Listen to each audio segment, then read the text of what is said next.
मैं तो आपको निवेदन करना चाहता हूं। आज मैं एक नई बात कहना चाहता हूं आपसे, जो आप शायद मेरे से प्रश्न नहीं कर पा रहे।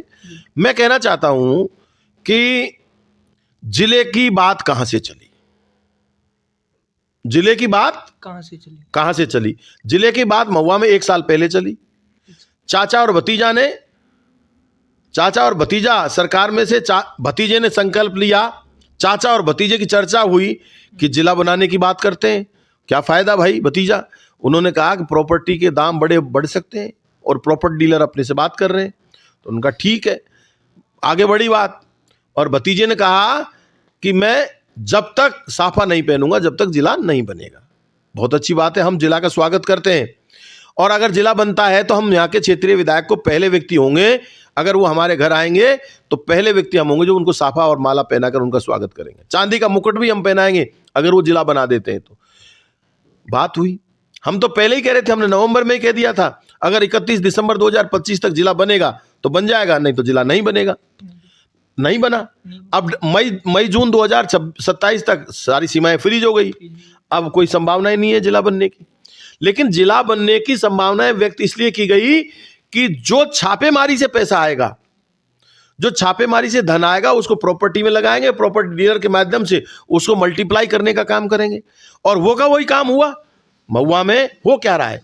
जो जनता चर्चा कर रही है, जनता आपस में बात कर रही है, जनता एक दूसरे से अपने विचार प्रकट कर रही है, वो यही है कि जो छापे से पैसा आया वो प्रॉपर्टी में लगा, प्रॉपर्टी से मल्टीप्लाई हुआ, मल्टीप्लाई जब ओम प्रकाश हुड्डा ने पिन चुभई तो दर्द हुआ तो मंत्री जी घर आए तो मंत्री जी ने कह दिया कि भाई मैं बैठा हूं।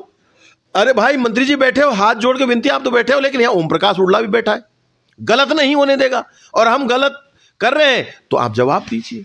आपने यात्रा निकाली तो ये जिला बनने का जो सर्किल है वो यही है, छापा मारो, पैसे लाओ, प्रॉपर्टी डीलर को दिलाओ, फिर प्रॉपर्टी डीलर प्रॉपर्टी खरीदे, फिर जिले की घोषणा करो, फिर साफा मत बंधवाओ, और फिर इस तरह से जनता को लूटने का एक इनका विचार था जो सफल नहीं होने दिया।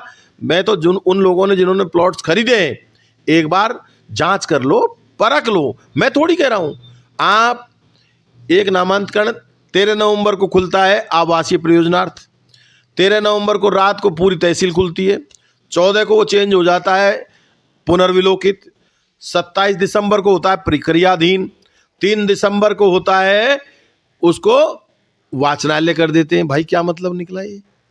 मतलब 20 दिन के अंदर अंदर 4 तरह के नामांकन खुल रहे हैं। क्यों? अब हनुमान नगर विस्तार में इन्होंने खसरा नंबर 925 को गैर मुमकिन सड़क 894 मीटर खोलना था, नहीं खोला, आवासीय खोल दिया, रजिस्ट्री करवा दी। वो मानी है ना तहसीलदार ने गलती, उसकी तहसीलदार ने गलती मानी है, तहसीलदार कह रहा है गलती से हो गया। भाई त्रुटिवश बांके बिहारी में हो गया, बांके बिहारी में भी त्रुटिवश हो गया, आपका गोविंद नगर में भी त्रुटिवश हो गया, और हनुमान नगर में भी त्रुटिवश हो गया। क्या तहसीलदार जी आपने गलती करने का ठेका ले रखा है? मटन और चिकन खाकर टेबल पर आनंद लेने वाला तहसीलदार क्या मस्ती ले रहा है यहां?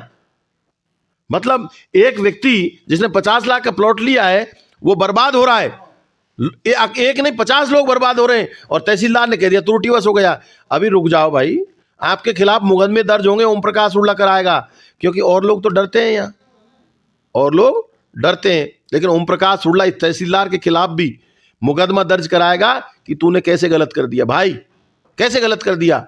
और अभी हमने माननीय हाईकोर्ट की शरण ली है, हाईकोर्ट से हमें न्याय मिलेगा, दूध का दूध और पानी का पानी होगा।